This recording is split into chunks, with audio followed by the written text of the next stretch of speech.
Goa Organics వారి skin care, hair care, wellness products కోసం AP, తెలంగాణలో డిస్ట్రిబ్యూటర్లు కావాలను వివరాలకు స్క్రీన్ పైన ఉన్న నెంబర్ కి కాల్ చేయండి. మీ ఇంట్లో పిల్లలకు అంగన్వాడీ గుడ్లను ఇస్తున్నారా? బాలింతలు అవే తింటున్నారా? అయితే అవి కుళ్ళిపోయాయేమో ఒకసారి చూడండి. ఎందుకంటే పలు అంగన్వాడీ కేంద్రాలు కుళ్ళిపోయిన గుడ్లను అందిస్తున్నారు. ఆ గుడ్లు ఎలా ఉన్నాయో కొన్ని ఫోటోలను చూపిస్తాం, చూడండి. అసహ్యపడకుండా పరిశీలించండి.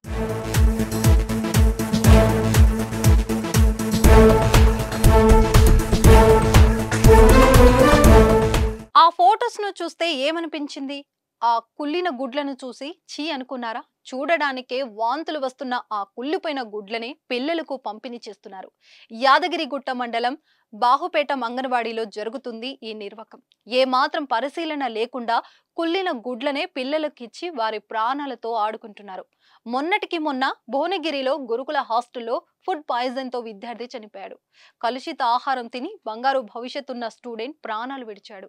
ఆ ఘటన ఇంకా మరవక ముందే యాదాద్రి జిల్లాలో కుళ్ళిన కోడిగుడ్లు పిల్లలకు ఇవ్వడం సంచలనంగా మారింది. బాహుపేట అంగన్వాడీ కేంద్రంలో చిన్న పిల్లలకు పాడైపోయి కుళ్ళిపోయిన గుడ్లను అందించారు. బుధవారం పంజల నరేష్ అనే 2 ఏళ్ల బాలుడు ఎప్పటిలాగే అంగన్వాడీ కేంద్రానికి వెళ్లి గుడ్లు ఇంటికి తెచ్చుకొని తినడానికి చూడగా అవి పూర్తిగా కుళ్ళిపోయి కంపు వాసన కొట్టాయి. దీనిపై బాలుడు కుటుంబ సభ్యులు అంగన్వాడీ కేంద్రానికి వెళ్లి ప్రశ్నించగా టీచర్ ఇచ్చిన సమాధానం విమర్శలకు దారితీస్తుంది.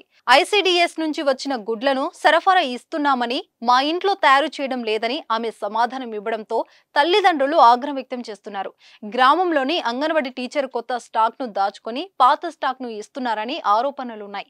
అధికారులకు ఫిర్యాదులు చేసినా పట్టించుకోవడం లేదని గ్రామస్తులు వాపోతున్నారు. ఇలాంటి ఘటన మరలా పునరావృతం కాకుండా తక్షణమే అంగన్వాడీ నిర్వాహకులపై వెంటనే చర్యలు తీసుకోవాలని డిమాండ్ చేస్తున్నారు. మహిళలు, పిల్లలు ఆరోగ్యంగా ఉండాలనేది అంగన్వాడీ సెంటర్ల లక్ష్యం. వీటి కోసం ప్రభుత్వాలు కోట్ల నిధులు వెచ్చిస్తుంది. ఎలాంటి ఆరోగ్య సమస్యలు రావద్దనే లక్ష్యంతో ఆహారం అందిస్తుంది.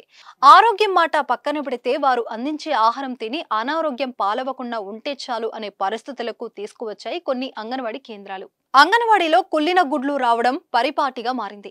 ఇప్పటికే చాలా కేంద్రాల్లో పోయిన గుడ్లతో పాటు కాలం చెల్లిన పాలు కూడా ఇచ్చిన ఘటనలు ఉన్నాయి. అధికారుల నిర్లక్ష్యం కారణంగానే ఇలా జరుగుతున్నాయనే ప్రజలు మండిపడుతున్నారు. పిల్లలు, బాలింతలు తినే ఆహారంపై శ్రద్ధ వహించాలని, లేకపోతే ప్రాణానికే ప్రమాదమని ప్రజలు కోరుతున్నారు. కమిషన్లకు ఆశపడి పట్టించుకొని అక్రమార్కులపై ప్రభుత్వం చర్యలు తీసుకోవాలని డిమాండ్ చేస్తున్నారు. దీనిపై మీరేమంటారో ఓ కామెంట్ చేయండి.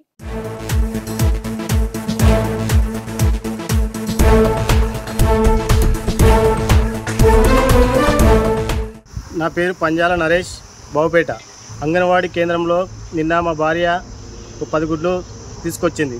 అందులో ఉడకబెట్టగా 3 గుడ్లు మొత్తం ఖరాబ్ అయి ఉన్నాయి. ఇప్పుడు చిన్నపిల్లలు సెలవులు కాబట్టి చిన్నపిల్లలు ఓరు కాబట్టి మా భార్య తీసుకురావడం జరిగింది. అందులో కోడిగుడ్లు అంటే ఖరాబ్ అయి ఉన్నాయి. అందులో అంగన్వాడీ టీచర్ను ఇది గుడ్ల పరిస్థితి ఇట్లా ఉంటే ఖరాబ్ అయినాయి, ఎట్లా నిలదీయగా ఆమె కొత్త స్టాకును దగ్గర పెట్టుకొని పాత స్టాకును ఇవ్వడం వల్ల ఇట్లా జరుగుతున్నాయి కోడిగుడ్లు మొత్తం. దీనివల్ల పోయి అంగన్వాడీ టీచర్ని నిలదీయగా పైనుంచి వచ్చినందుకు మేమేం చేయాలి అని దురుసుగా మాట్లాడుతుంది.